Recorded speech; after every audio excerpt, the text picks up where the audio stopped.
Welcome to the podcast where passion and purpose collide. We are on a mission to interview women and the occasional token man about how their passion and purpose have collided to create healthy relationships and profitable businesses.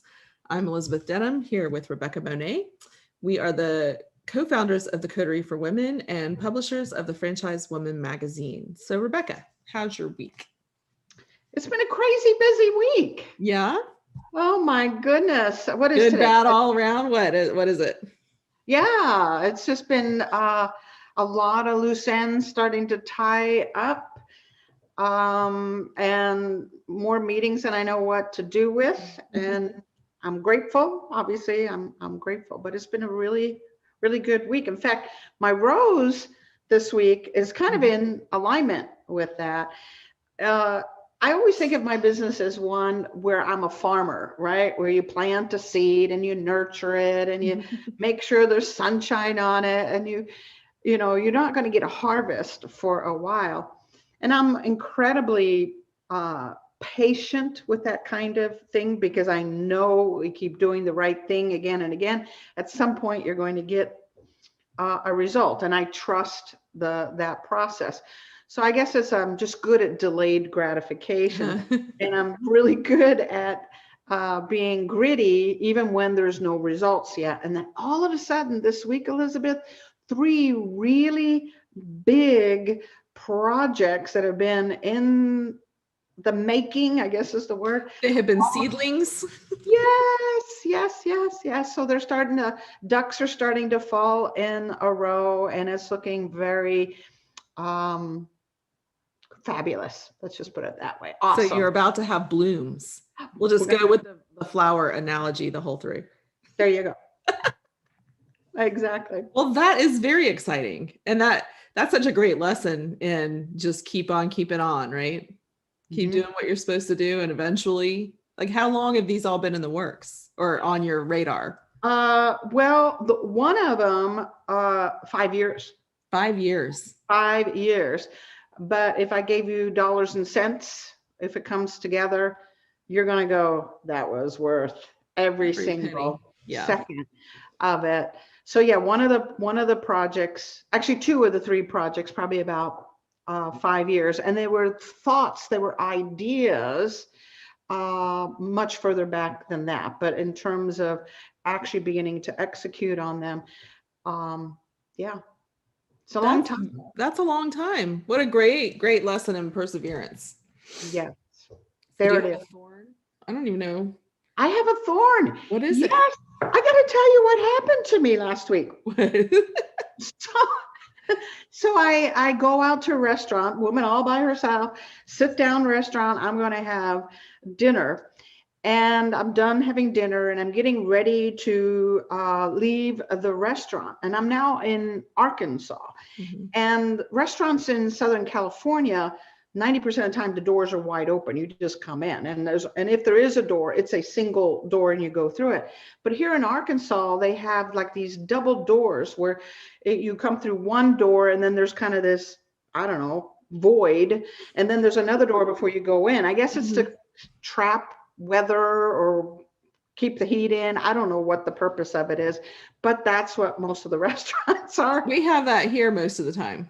It's probably for keeping the air conditioning in your place, and for us maybe in the rain, rain maybe. Yeah. So, but I'm not that familiar with it. So anyway, I'm getting ready to go out the door, and there's a man about my age standing there with his takeout kind of thing, and he steps right in front of me, and I'm thinking, oh, how sweet, he's chivalrous, he's going to open the door for me. This is so fabulous. I was feeling so blessed. And he goes through the door and doesn't hold the door for me. And all of a sudden I'm saying in my head, I'm like, oh, well, there's a double door. So he's went through first so he could hold one door open, let me through, and then open the other door. You had this whole thing planned out in your head, right? I had this whole chivalrous, romantic moment. Was he nice looking? I don't even remember any man because he was a thorn. I I was just thinking it was sweet, Yeah. woman by herself, man opens doors. I just thought it was just a sweet kind of thing. So suffice it to say, he goes through and he doesn't hold that door and it slams me. I mean, like right there slams me, that first door. And then the next door, boom, slams me. I mean, he literally does not open that door and he gets out the second door. Now I'm coming through the second door. I'm getting a little bit perturbed. Yeah. He does a 180-degree turn as if he had forgotten something, probably his wife. I don't know what he had forgotten, but he does a 180-degree turn and comes back into the restaurant. So I turn around and I open the door for him so he can come in. I thought one of us is going to be the bigger person. And right now it looks like chivalry is in my hands. So I opened the door for him. It was an odd experience. Did he seem to get it that he missed the mark? I think because you could see kind of a little bit of a shock. And he says, thank you. Like, where did this woman come from? So I don't know if he just was oblivious and didn't even see me, which is worse than not being chivalrous. That you don't even see me. I'm a ghost. I'm invisible. That's funny. Yeah. Not funny, but it's interesting. My mom talks about feeling invisible. Mm-hmm. And I think when you're not 25, that becomes more of a thing. It does. As you get older, you become more invisible. I'm not, a curvy 25-year-old. I'm a voluptuous 60-something-year-old. I am a chubby person. But nonetheless, I don't know why I was invisible. He seemed quite distracted. I took it very personal. Well, it does feel crappy to feel invisible. Yeah. And I do think that happens more and more as women are not somebody that men are going to flirt with. And you're just not. I mean, I notice it all the time. I'm not flirted with, like I was when I was young. Yeah. I mean, things change. Perception changes. You reach a certain point and you're just not in that group anymore. And therefore you become less visible and people just kind of walk over you or by you. There you go. Hey. It's not okay. So men, pay attention. Pay attention. Old ladies. Whatever. Old ladies need doors opened also, not just those young things. Right. And those young things don't want you. Let's just put it out there. If you're a 65-year-old man, a 25-year-old girl doesn't want you. I'm just going to tell you that right now. Right. So I might be second best, but I'm worth opening. You're worth an open door, right? That's right. All right. Enough of me. How about you? What are your rose and thorn? Well, we've talked about this a couple of times this week already, but my thorn and my rose comes from my thorn, but my thorn was getting in a car accident the other day on Tuesday. Oh, scary. Was horrible. I got T-boned. Somebody just didn't see me, smacked, and I ping pong across the road. And luckily I walked away unhurt, but it was traumatizing and scary. And I couldn't get out of the car and you're disoriented. And the side airbags, I think, really played a big part of me not getting injured. But then you can't see. So you're being shot across the road and you don't know if somebody's coming or going or going to hit you. All those things go through your mind. Right. Oh, yeah. And I couldn't see if there were cars coming from behind because I was facing the direction of traffic, but I couldn't see if somebody's going to hit me, like they couldn't stop or something. So I'm sitting there feeling like I don't know what's going to happen next.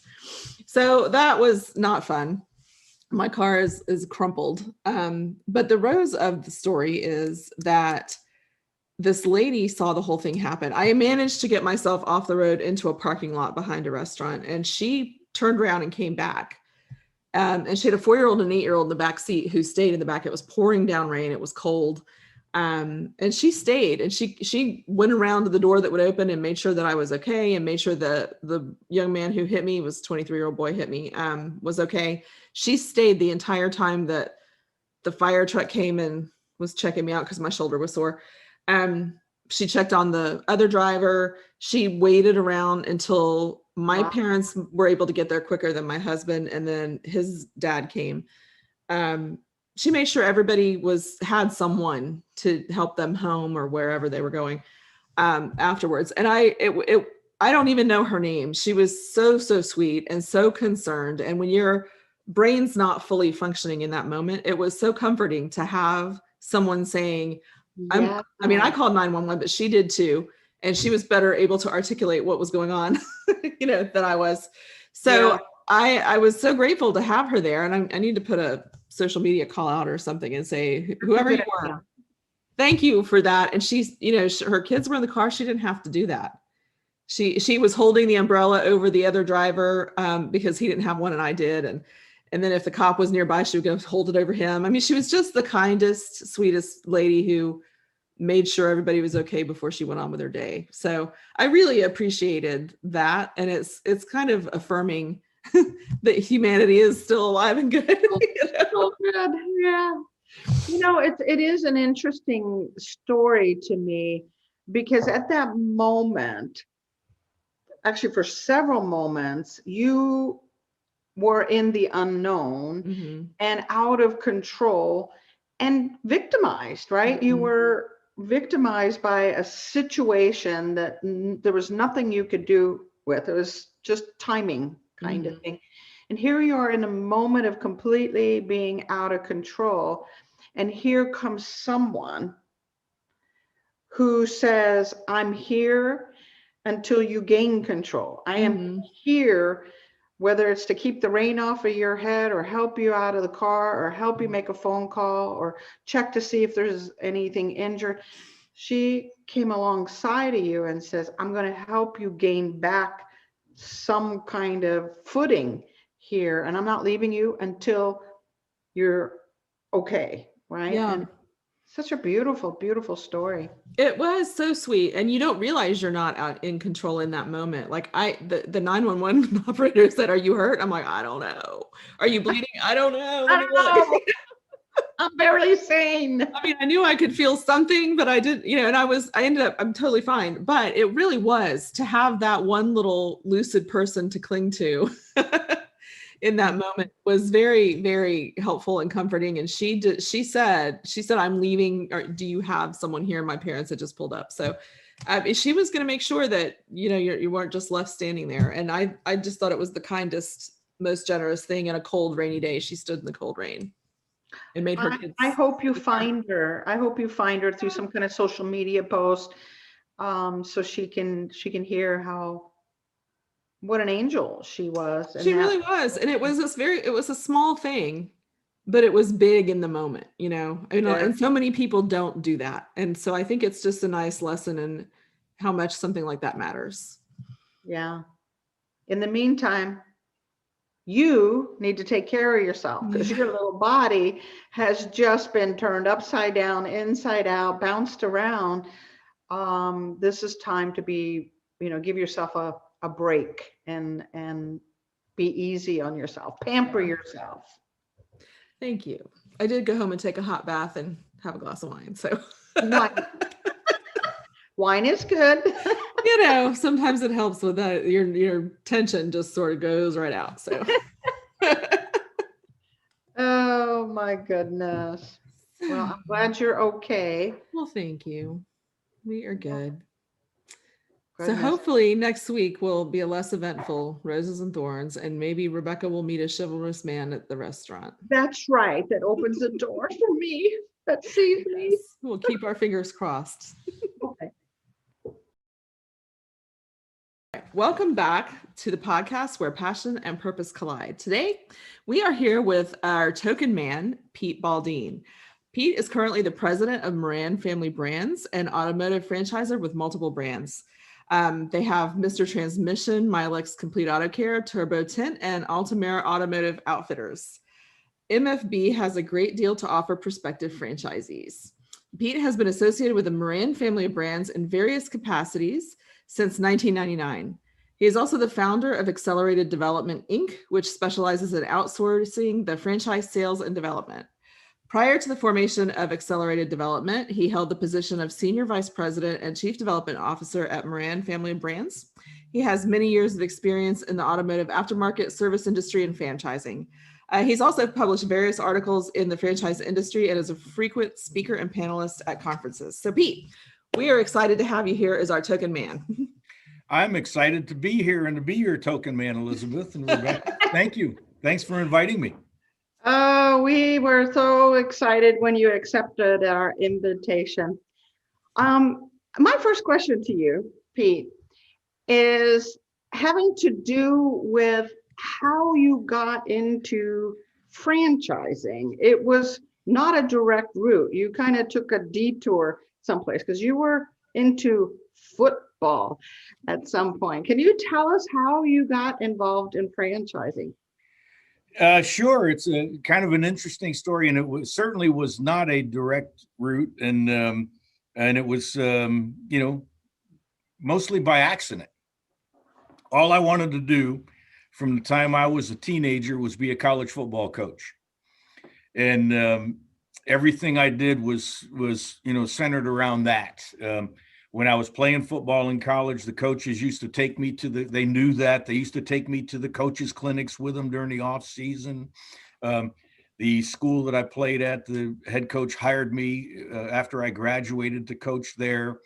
Then I got hired at Western Maryland College, and was hired by a guy who had been one of my coaches in previous years. I had met him when I was 19 years old. And we had a good relationship, and he had an opening, so he hired me, and I was down coaching at Western Maryland. And then one day he came to me and said, I'm starting a new business, and I need somebody I can trust to go to Utah for a couple of months, and I'd like it to be you. Would you go? And I was like, yeah, I was 23 years old, right? I hadn't been out west before, sounded exciting. So I said, yeah, I'll go as long as you bring me back in time for spring practice. Of course. I said, sure, no problem. So they put me on a plane. They handed me a manual. They said, read this. I had no idea what I was going for. They said, read this manual on the plane, and we got a guy that'll pick you up at the airport when you get there. So I got out there, and make a long story short, I was running the first Jiffy Lube in the country out in Salt Lake City. Wow. And it was kind of fun, because it was going to be short term, see. And then my head coach started calling me saying, hey, you're doing a great job. I want you to stay with the company. And I said, no, that is not what we agreed to. That's not our deal. Needless to say, he called me every night for about 30 days. And that was the end of my coaching career. He convinced me to stay out there and to stay with the company. It was a great opportunity. It was a great thing that I did stay, because I fell in love with franchising.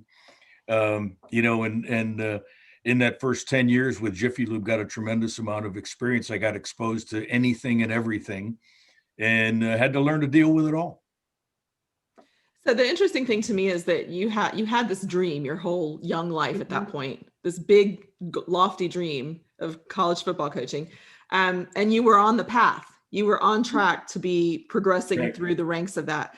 So how is it that you change and you shift that dream? Was it the trust that you had in him? Was that he was such a good salesperson that you just felt like you didn't have any other option, that you would be dumb not to do it? I mean, what about that relationship gave you that ability to make a decision like that? So I was young and easily influenced, first of all. Okay. I met Jim when I was 19 years. Jim Hyman is who we're talking about, who was the founder of Jiffy Lube. I met him when I was 19 years old. And we hit it off. We established a good relationship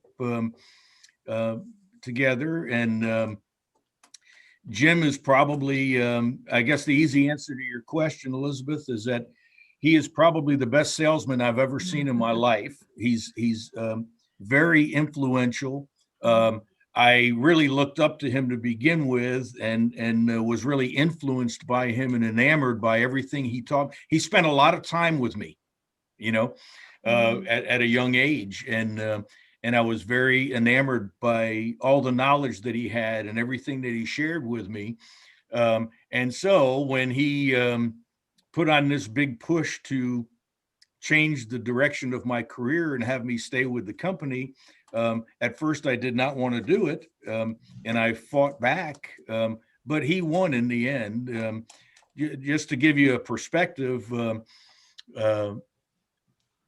he has been my mentor for forever. Okay. He's 85 years old now, and I still talk to him every week. That's such a Amazing. gift. What a true gift that is. Yeah.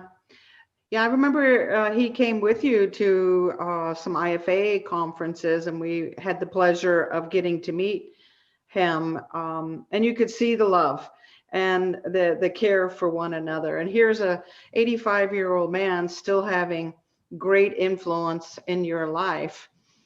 You know, that legacy that he is seeing in you is just amazing. And in turn, you fall in love with franchising. You now have this love affair, right, for franchising. I have by the way, Rebecca, I have a great picture of you and Jim from the IFA in Vegas 3 or 4 years ago, whenever I that remember was. Yeah. that. I remember that.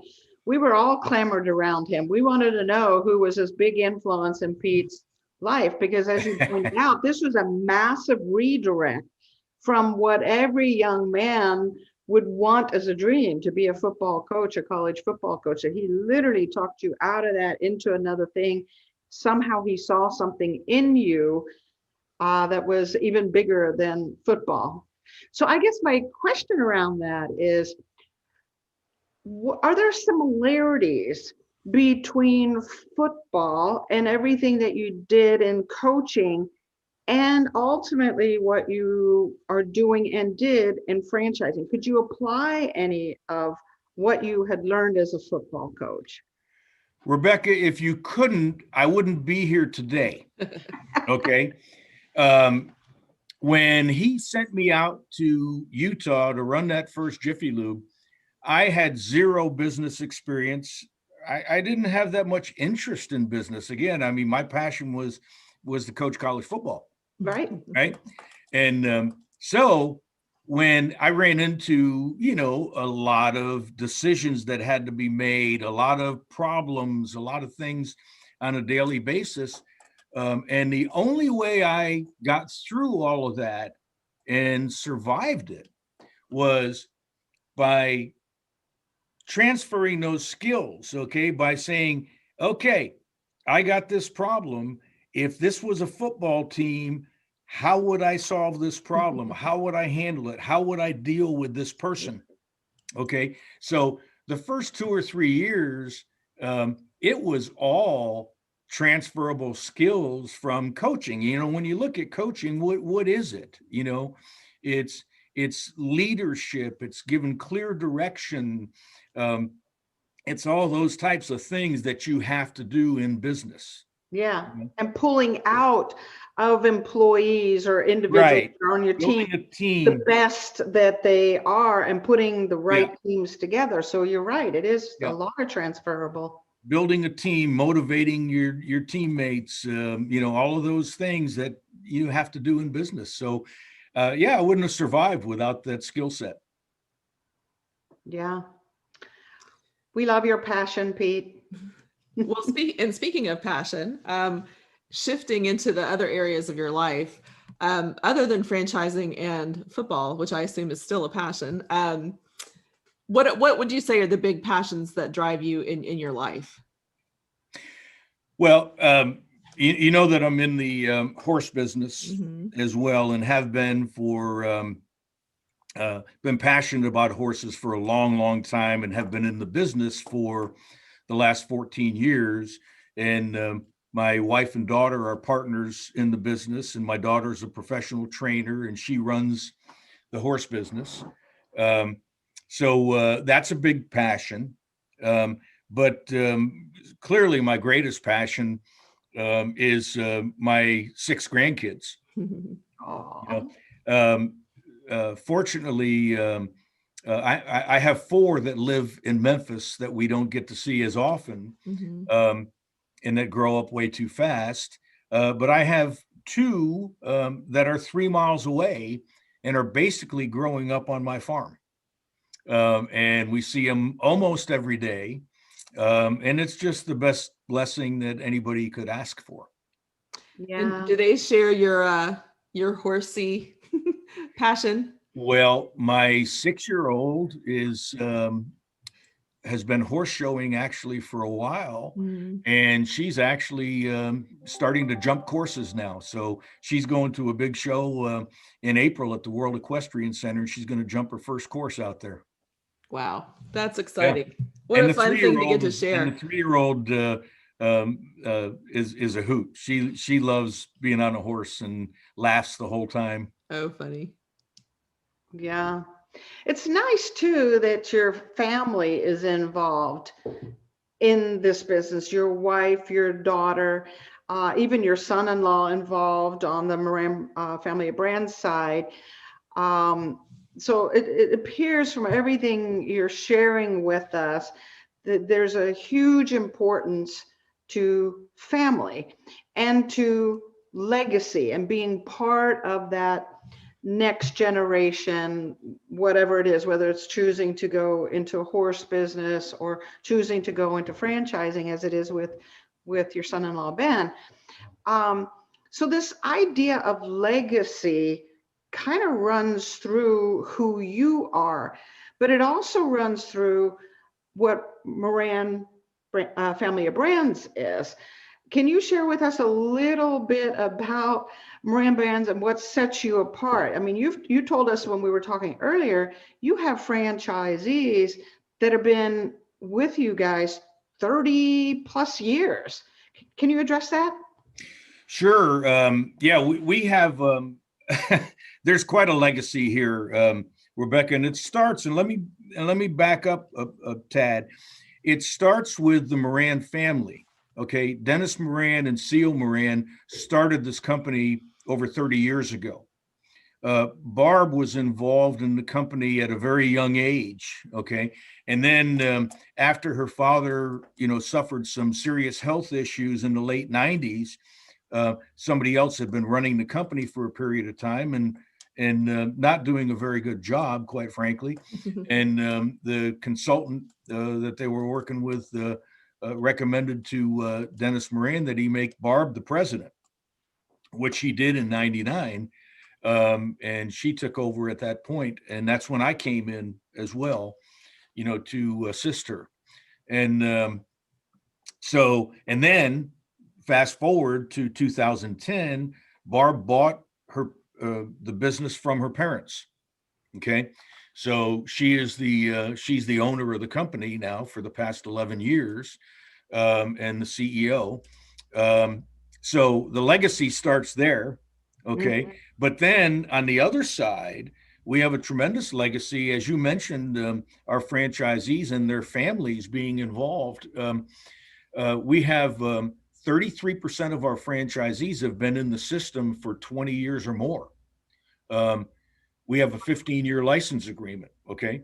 16% of our franchisees have been in for 30 years or more. Okay. So probably the thing that I'm most proud of about what we've done here with this culture is the fact that when my franchisees get to the end of their license agreement, when they hit that expiration point, they're re-upping for another 15 years, right? We just had our monthly staff meeting Monday morning, and we always announce franchisees' anniversaries in that every month in that staff meeting. And we had several anniversaries this past month, but the top 4 were franchisees. There were 4 franchisees this month that have been in for over 30 years. So those 4 franchisees this month ranged from 31 years to 44 years. Okay. One guy who's 44 years, the business was started by his father, and he now owns it and runs it.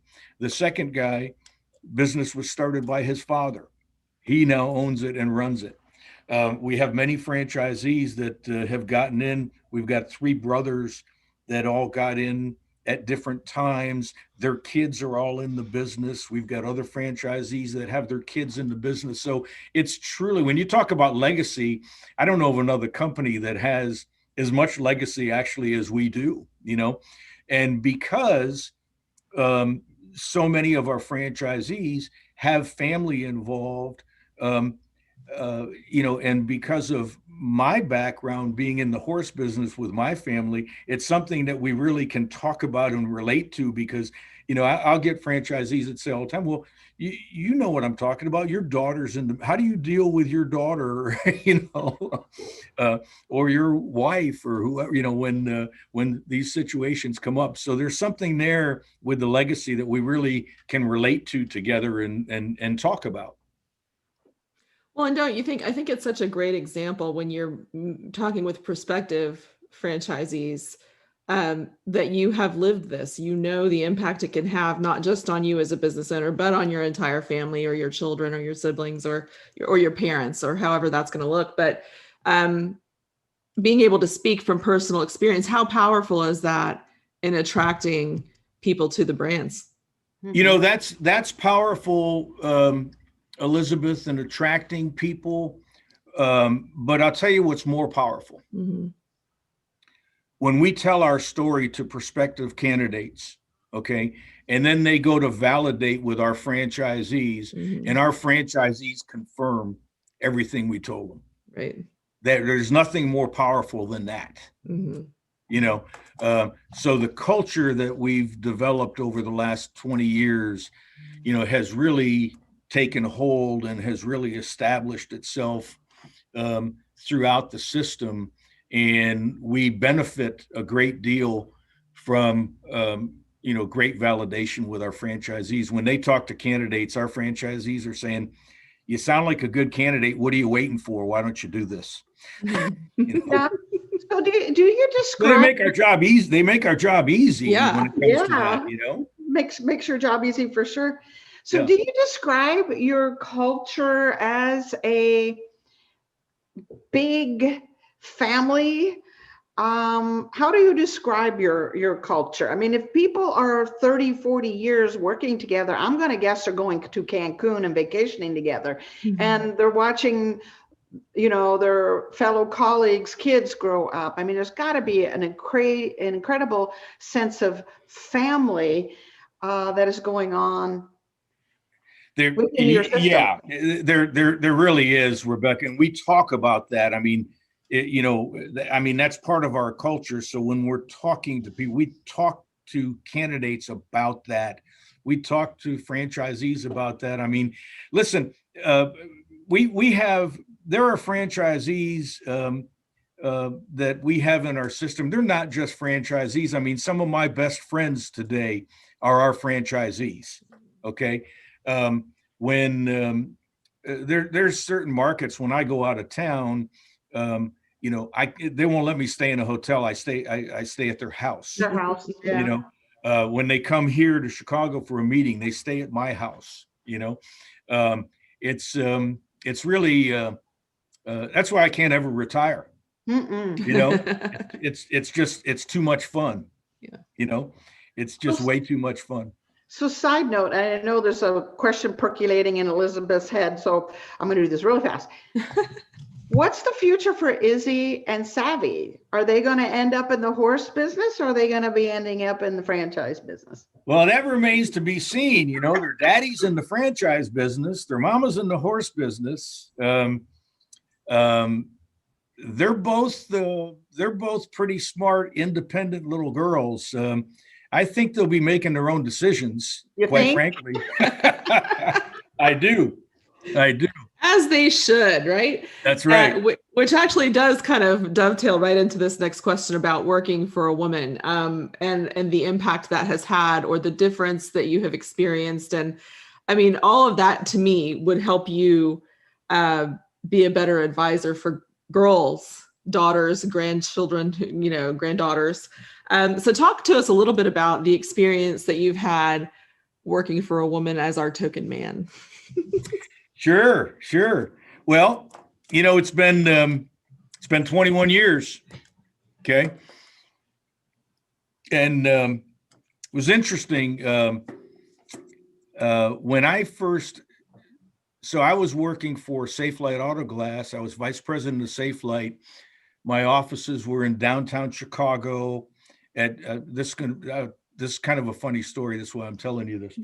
offices were in downtown Chicago. I had a corner office on the 25th floor, right?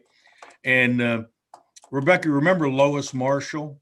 Oh, yes. Yeah, Lois was had a search firm in franchising, and she contacted me and recruited me for this position at Moran Family of Brands, Moran Industries at the time. And so I came down for the interview, and the place was kind of a shambles, you know. I mean, there were, you know, it didn't look good. Okay. And I sat there in the parking lot and I said, yeah, this isn't going to work. Right. I got here about 30 minutes early and I said, this isn't going to work. And I left. Right. And I was driving down the street and decided I needed a cup of coffee. Stopped in, I got a cup of coffee. I came back, got in the truck and said, you know, this is kind of dumb leaving. I mean, you're already here. You might as well go interview with the lady, you know? So I came back and Barb and I did our interview and we talked for about 2 hours and we just really hit it off. I mean, there was just a great connection. And needless to say, I got offered the job and I took it. It's been an interesting run because you know, Barb was very new. She had just taken over as president. You know, she was. I hope she doesn't watch this because I'm going to say she was pretty green. She was pretty green at the time. You know, but in the 21 years that we've been doing this together, I've always been amazed at the personal growth and development that she has gone through from 1999 to now. It's just absolutely amazing. It's interesting, I think, you know, for a man working for a woman, okay, because we're made up differently, you know. Thank goodness. And I think that there are things about women in franchising. There are things about franchising that really make it conducive to women doing well in franchising, you know, and whether it's the empathy or the you know, how they look at different situations, how they handle people. And so if you're a guy and you're working for a woman and you keep an open mind, you can learn a lot, you know, and I have, you know, and so our relationship has been great. You know, I mean, I brought, you know, more business experience in the beginning, right? But I still learned a lot in you know, from Barb and how we had to interact together, right? And she learned from me in terms of the years of experience that, you know, that I brought with me. And so we've both grown a tremendous amount, I think, together.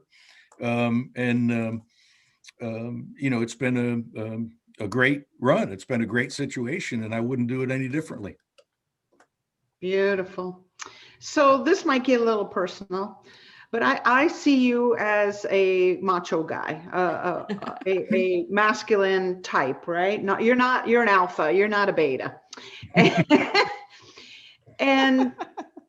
And one of the benefits of a alpha male is this natural ability they have of foreseeing a problem and defending against it, right? And so do you see any of that in your relationship, or at least early on with Barb, where this natural masculine tendency said, I see something coming on, you played, you know, you intercepted it, you blocked it, you stopped it, you found some way to protect Moran and to protect Barb from any kind of challenges? Do you see yourself as having those kinds of talents?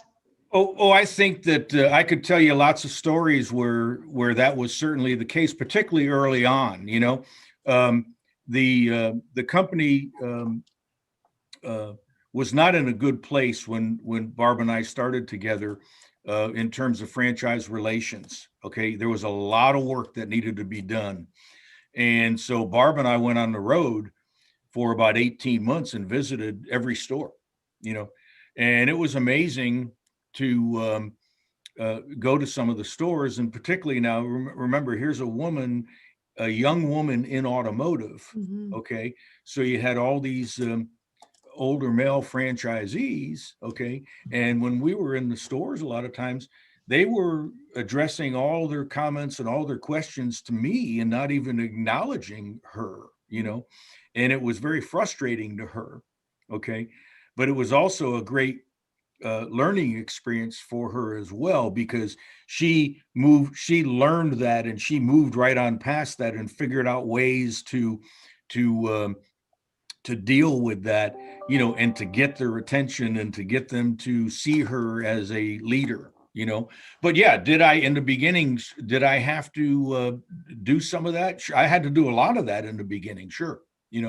But she grew way past that, very rapidly. She's a superstar. You know, Barbara's a superstar. There's no doubt, and I know how much she appreciates having you by her side as you grow the company together. And this male-female gifting that you both have has worked really well together. Because, like you said, it is a male-dominated space. The auto care business is dominated there. And so not only was she the daughter of the founder, she's a woman and she's young.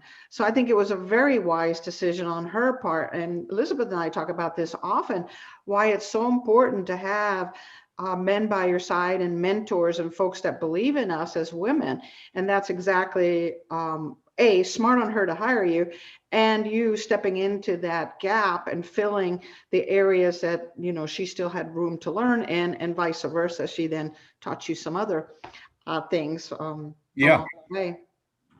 One of the things I want to point out with everything that you just said, Rebecca, is yes, it is still kind of a male-dominated industry, but we have been, and maybe it's Barb's presence being a female owner of an automotive company or whatever, but we have brought on some terrific female franchisees over the past several years, and we have some female franchisees that are just doing a terrific job in this male-dominated space. As a matter of fact, one of our franchisees 2 years ago was voted Franchisee of the Year by, all the men. Wow. Yeah.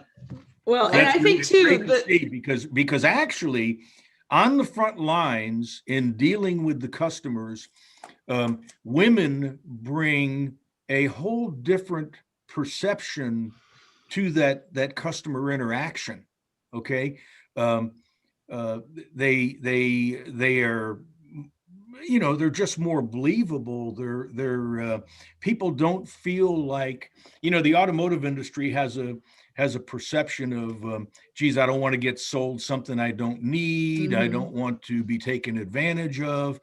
And there's something that women bring to the table when they're, dealing with customers in that front lobby about what's wrong with their car that really is making them successful in our industry. That's so interesting. It's upping the trust factor, I guess. Really is. Yeah. It really is.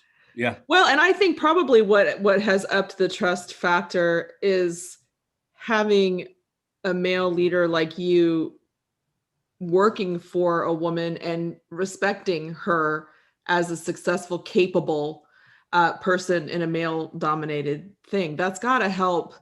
That's why I was telling you in the pre-show, that's why we like to have a token man on, because we think that relationship is critical. And as women leaders, if you don't have the respect and support of the male leaders in your industry, it's a lot harder to achieve that success. So I'm sure that has upped, that whole dynamic increases the trust factor all around. Elizabeth, that's a nice, generous thought, and I appreciate you saying that, but I can't take any credit for that. I'd have to give all the credit to Barb for her personal growth and development. That's yeah, and I'm not trying to discount that at all, but I do think it plays a role when we have these mutually beneficial relationships, because you could have fought against it. You could have. Yeah. And some men do. So I think having that support, it does matter, not to take anything away from her leadership and abilities. but that mutually beneficial, respectful relationship is important. I think our franchisees, certainly our franchisees have known us for a long time. They see how we work together, and they certainly see that and recognize that there's that mutual respect. No doubt about it. Yeah. I think you made Pete blush, and he's just being humble. That's my opinion.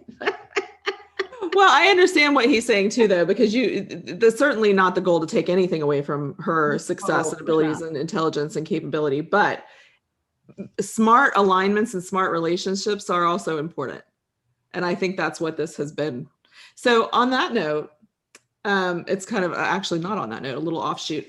What advice would you give to your daughters and granddaughters, probably more your granddaughters who are younger, as they come up, in terms of being leaders in whatever they do, or having lofty goals, or working toward whatever their dream? Well, I'll tell you a little story. I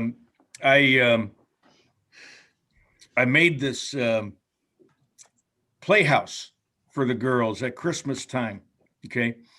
And it's pretty cool. It's got so I bought them a F-150 Power Wheels truck, when Savvy was 3 years old, and she drives that all around the farm. And now Izzy drives it around the farm.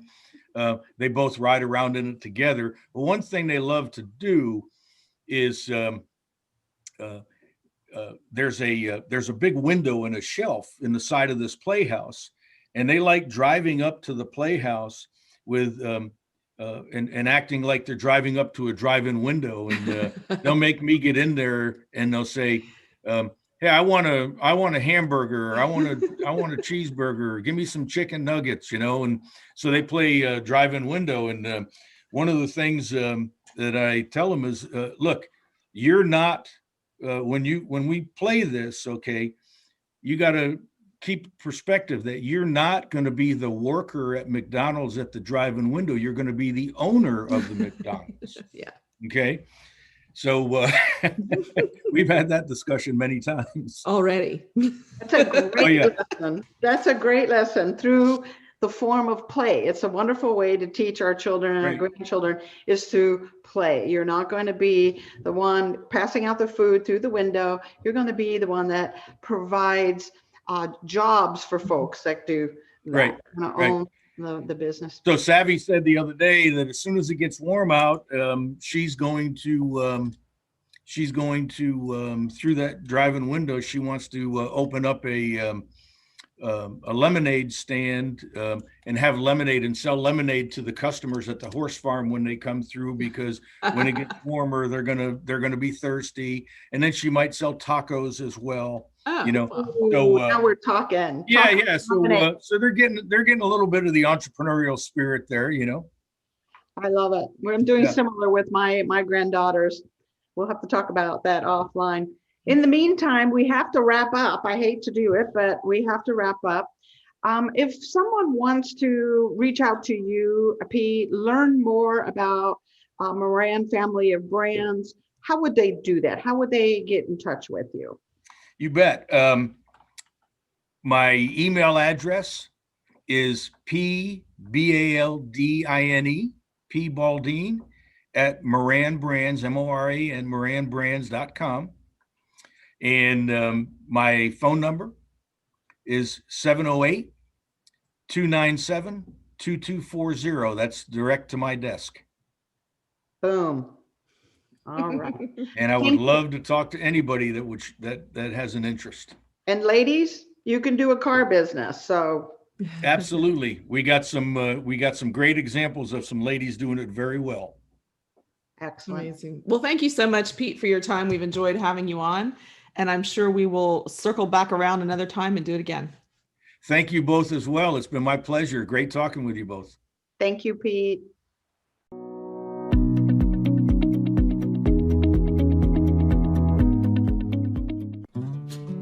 What do you think is the #1 challenge for franchisors? You got it. Getting the right fit franchisee. And as you know, poor fit franchisees are often poor performers. Poor fit franchisees cost more to train and support. Poor fit franchisees are rarely satisfied or compliant, which can lead to validation issues. Not a good place to be. But now there is a solution. Zoracle Profile's scientific spot-on match program. Working with top broker groups in franchising, Zoracle has created a platform that scientifically matches the broker's candidate to the right fit franchise brand. Spot-on Match predicts the compatibility, performance, and viability of a prospective franchisee. Spot-on Match gives the franchise development team a data-driven and scientific approach to selling franchises. This is how it works. Zoracle works with each franchisor to establish their top performer blueprint. This research assesses current franchisees to determine the key psychographic indicators that separate high performers from mid to low performing franchisees. The final result of the research is the brand's Eclipse report, which compares prospective franchisees to a franchise system's high performers. Finally, brokers are running a spot-on profile on each of their franchise prospects. These profiles are then scientifically bumped up against the franchisor's high performer algorithms, and the match process begins. Dashboards are built for the franchisor and the broker to make sure the process is smooth and trackable. Right Fit matches instantly. Find out how you can be a spot-on match member. Save time. Stop guessing. Start matching. Call Zoracle Profiles.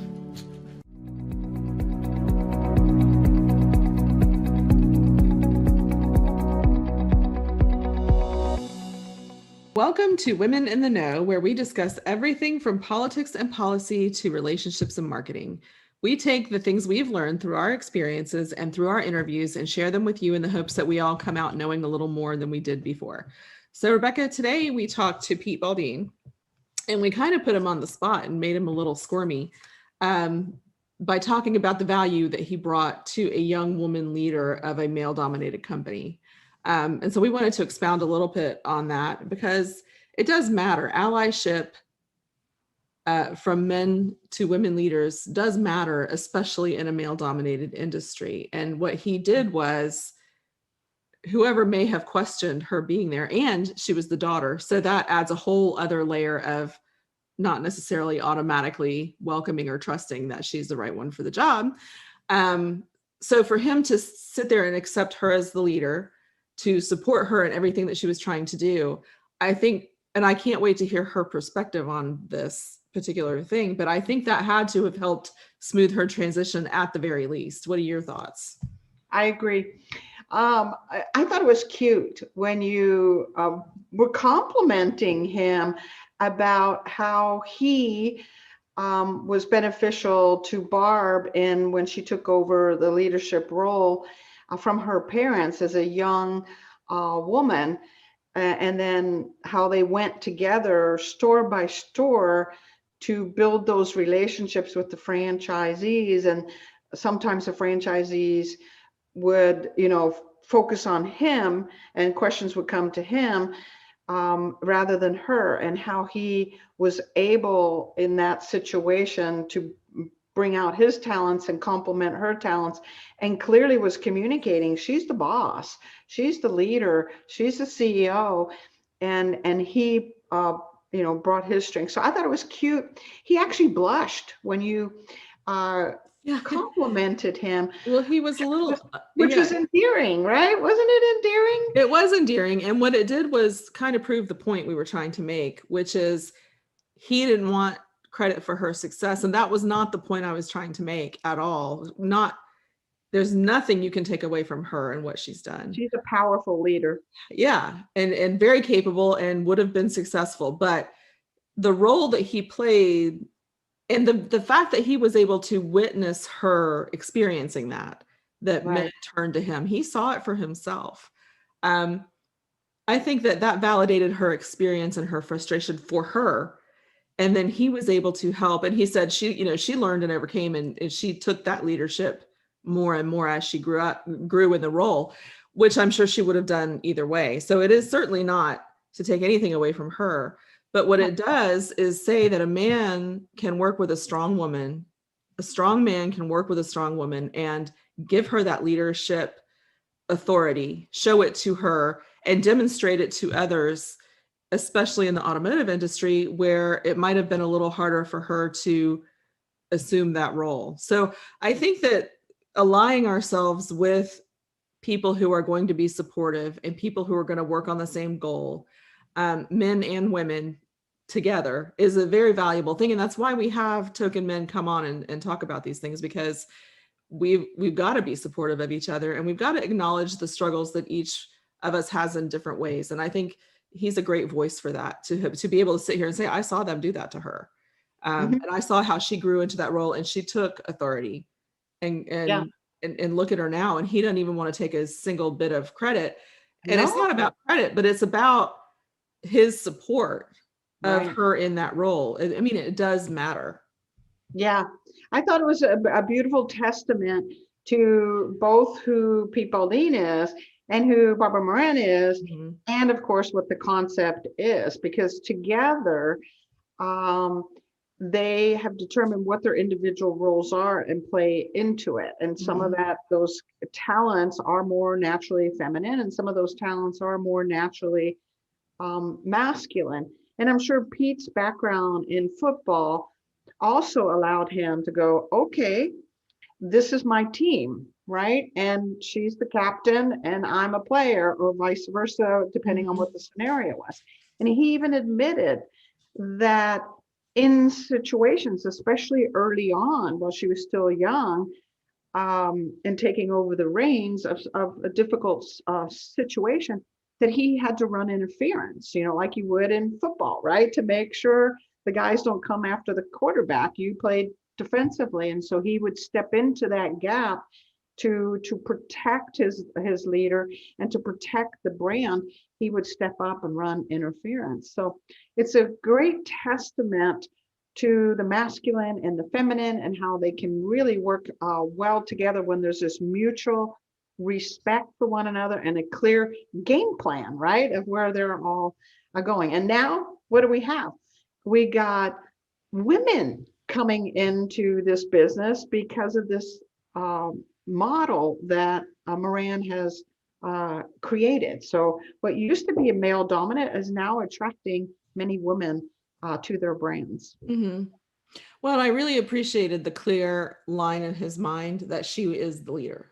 Right. Like, there's no ego involved. There's no trying to equalize or take credit, or, I mean, and the fact that he blushed and showed that, I just think it's such a nice thing to see that it was so cute. Wants her to have that credit that she clearly deserves. It's not about taking anything from anyone, but it's made him, it was very endearing. I think it was very endearing. Word. I know Pete, but I hope it showed on the cameras this blush, like, oh no, this is not about me. This is about Barbara, and this is about the Moran Brands. And I'm like, you were a part of that, right? And you played your role in all of that.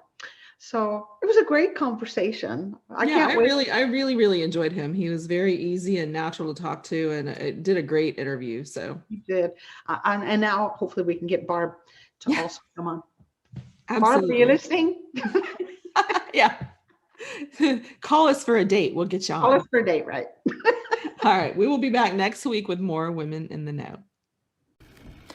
The Franchise Woman is a bi-monthly digital magazine that empowers women as they navigate the franchising industry by providing relevant news, tools, advice, and inspiration.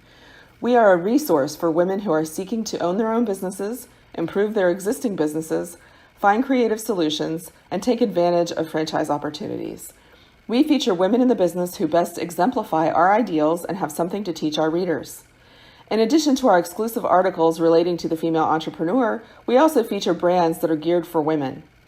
Women have become the fastest growing sector in business ownership and have become a powerful, influenceable force fueling the economy. The Franchise Woman will give you the news that is relevant to you to help you navigate the path of successful franchise ownership. By women, for women, and about women. We are the Franchise Woman. Join us today at www.thefranchisewoman.com.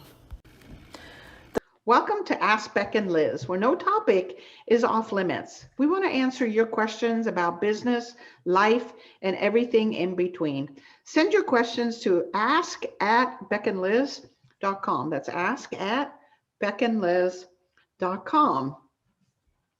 So I actually want to kind of continue a conversation we had in the Women in the Know segment when we were talking about Pete Baldine and Barbara Moran from the Moran Family of Brands and their relationship and how they work together. Where they, they balance each other really well as they're building this business, her kind of more feminine traits and his more masculine traits and how they all kind of work together. And it made me wonder how many situations you and I have been in where we haven't had men supporting us or comfortable in that kind of sharing of responsibilities, or when we maybe have. Have you had any experiences where you wished you would have had a Pete alongside of you and you didn't? It's hard to say. I have done less hiring than you have. I have worked for my dad quite a few different times at different stages of life, and he's always been a big supporter. Although I do remember him asking me to get us coffee one time, and I said, I will get you your coffee because I am your daughter, not because I'm your employee. Okay. And he was like, I don't care why you're doing it. Just bring me my coffee. But, I worked in almost all men, and there were a lot of different issues. We had an old Navy captain who would comment on what you were wearing all the time and was not pro women in that way. But I want to ask you, because you have had men as your right hand before. So what has your experience been like? Well, first off, full disclosure, it may not look like it, but I'm a lot older than Elizabeth. Therefore, a lot. More experience in that arena. And of course, I'm of a different generation where the genders were more distinct, let's call it. But oh yeah, I can go back to my first business partner was a doctor, and I was in private practice as a therapist. In that particular situation, it was just like what Barbara and Pete had, where we played off of each other's strengths. There was mutual respect, and it was just a wonderful partnership. My next business partnership was with a man, and this is when I went into a training business, and we're traveling all over the world, training and doing, helping people build their small businesses. So, and I remember his name was John. He was at my home, and we were going over some of the material, the curriculum I had created, and he was the presenter of this particular training that was happening. And he's pacing up and down in my dining room. And we were talking about what segments he would do, what segments I would do. And he literally goes like this to me. He said, Rebecca, you're a woman. You will never have the authority that I have as a man. And he was very clear that certain things in that 2.5-day seminar I could handle because I was a woman, and certain things he could handle as a man. And at the time, I took it very personally. I'm like, I took it that it was his ego.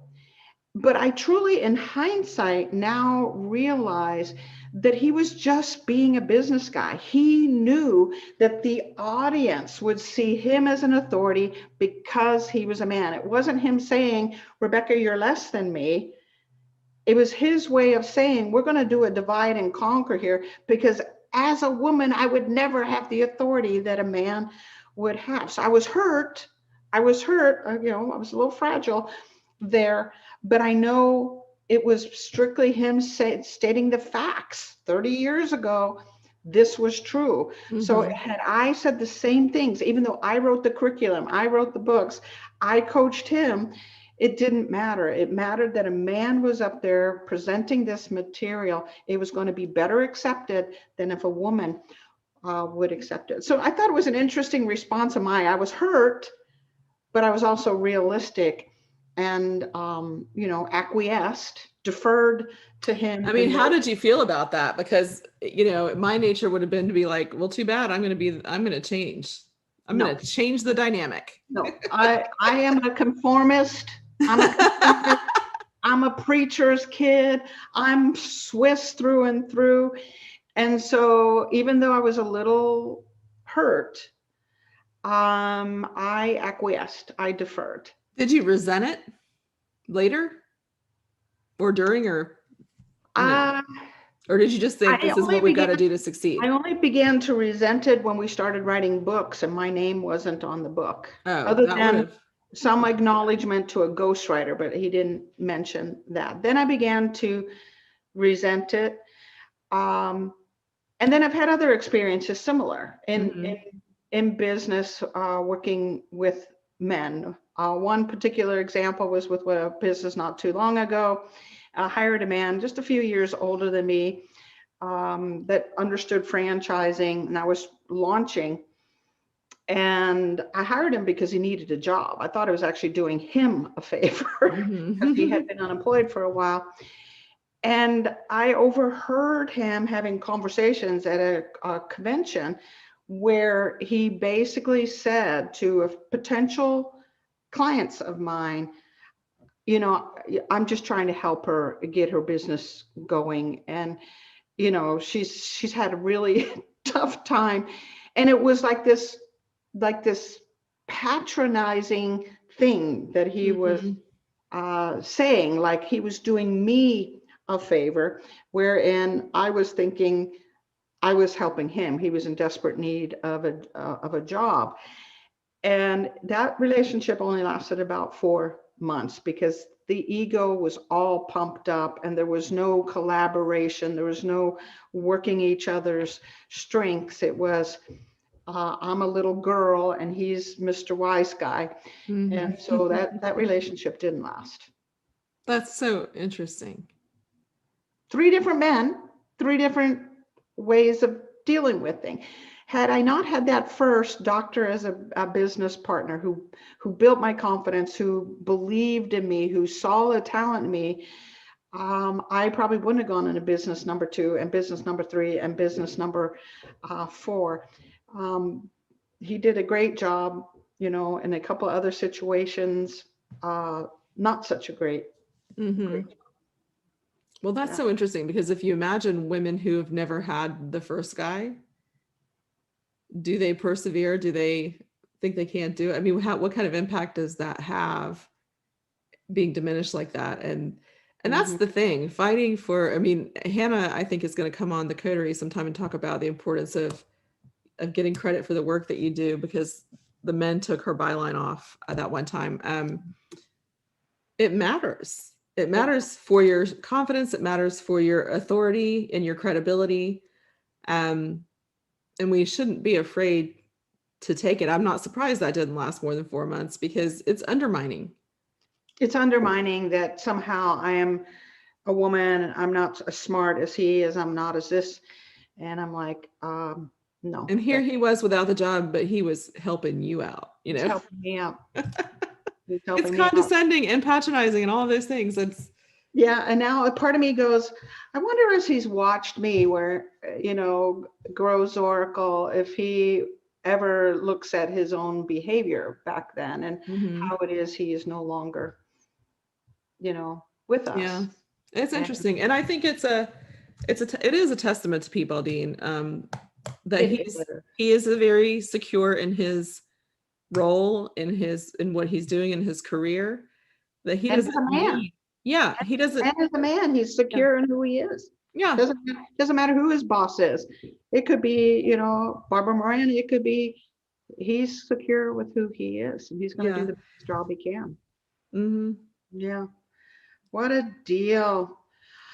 Okay, well, if any other women have had similar experiences, we would love to hear it. The good, the bad, and of course, the ugly. We've all had them, and how that has affected you going forward in your careers and in your businesses. For now, however, thank you for joining us. Where passion and purpose collide, profits are made, and relationships are forged. This is Beck and Liz signing off and wishing you another purpose-filled and profitable week.